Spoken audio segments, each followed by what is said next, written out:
It sounds so arch, George. What is it? A tripod, attributed to the Knights Templar, and just like the one on the manuscript. What of it? What of it? Aren't you excited?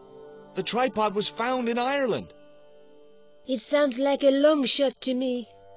We have to research these Templar guys properly, get the facts, the whole story.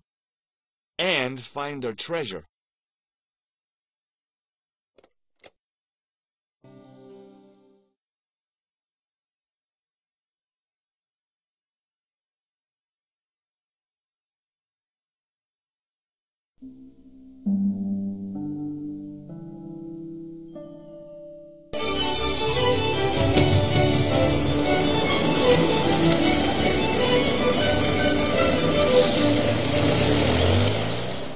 Several hours later, I arrived in Ireland, the Emerald Isle. I'd been lucky to get a bus from Dublin to the tiny village of Lochmarn. On the way out, the driver told me there was only one service a day.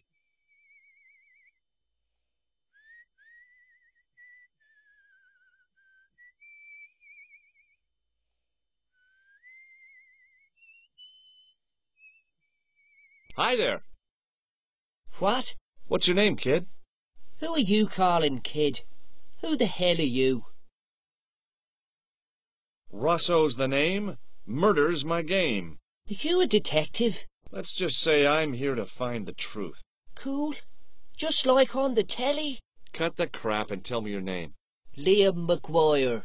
What are you doing hanging around the bar, McGuire? I'm on the run from me dad. Why? Did you do something bad? I ain't done nothing, boss. You can tell me, kid. Is it your dad? Oh, sir. He drinks every last penny down his evil throat.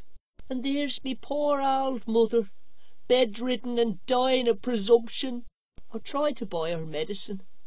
Chopped firewood for Father Mahoney till me fingers bled.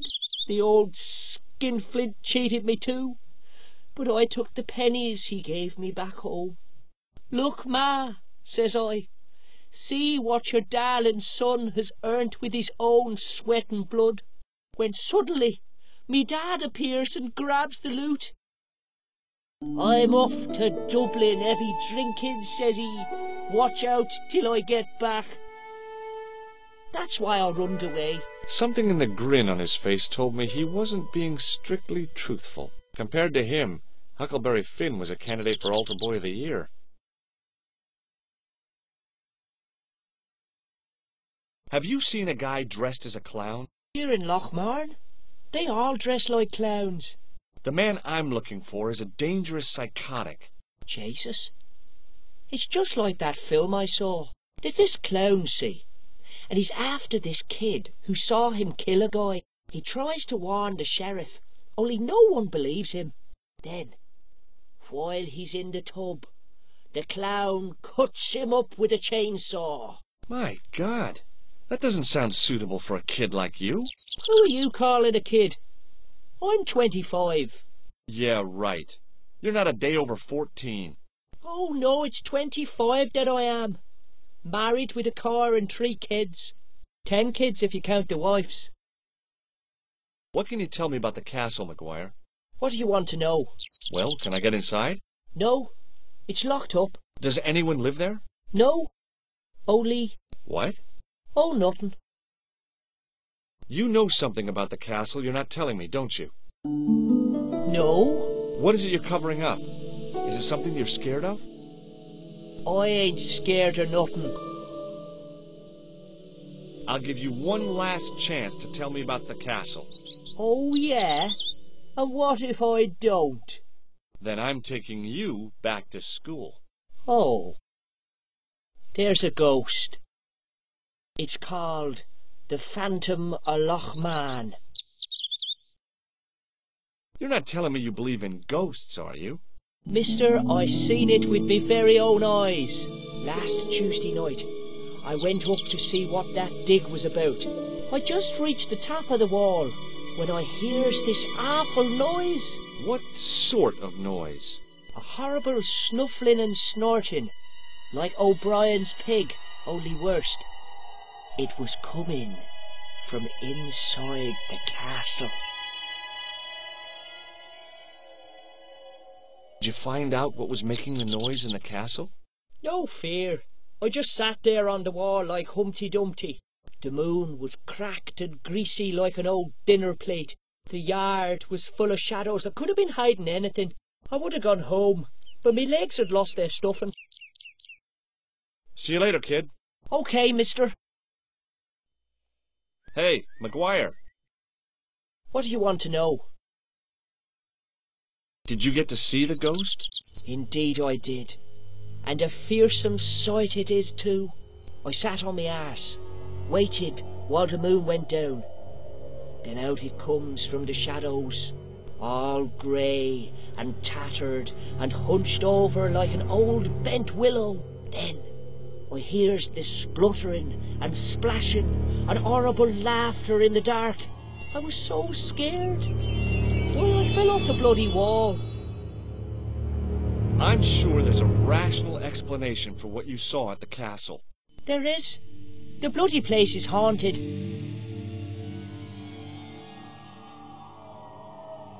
See you later, kid. Okay, mister.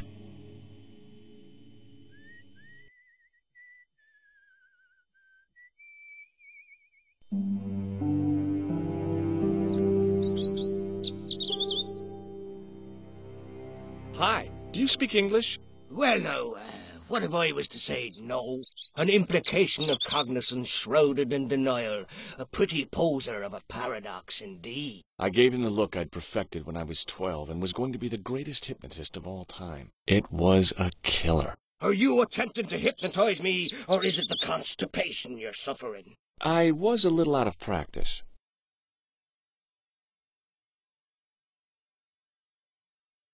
Good book? A book? It's a passport to a world of fantasy and imagination. Yeah, what's the title? Creative Shelving for Beginners, the 1978 edition. What's so cool about home improvement? There's nothing like it. The resinous autumnal aroma of seasoned wood, the rhythmic rasp of the plane. Ah, no wonder our Lord came to earth as the son of a humble carpenter. I bet he was a wizard with a chisel and a length or two before. Surely the portrayal of Christ's adoptive family as humble artisans is a symbolic metaphor. I don't know about that, but I know they were carpenters. Haven't you read the book? Well, no. But I have seen The Greatest Story Ever Told, and I don't recall Jesus putting up any shelves. What can you tell me about the castle? Not much, I'm sorry to say. Most of its history is long forgotten. Ah, but if these old stones could only speak, what stories they'd tell. Stories to make your toes curl and your blood run cold. You know, this castle is said to be over 600 years old. Who built the castle? Mad Phelan, the first Lord of Lochmarn. Well, I say lord, but actually he was little more than a village chieftain. He built his castle from the remains of the Templar preceptory. Where was the site of the Templar preceptory? Right here, on Temple Hill. Phelan built right on top of the old wall. It's said that deep beneath these walls, there's a Templar chapel. Did Pegram discover the chapel? I don't know. His workers were sworn to secrecy. Do you mind if I climb up your haystack to get into the castle? What? You'd break your stupid neck for sure.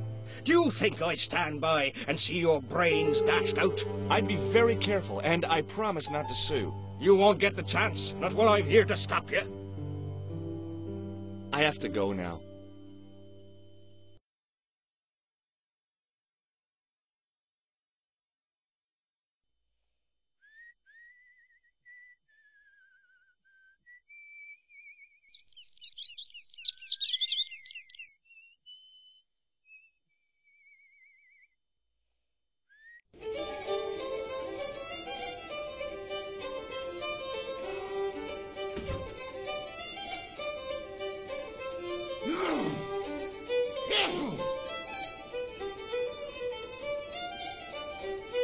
I'd been taught not to judge people by their appearance or their clothes or the length of their hair.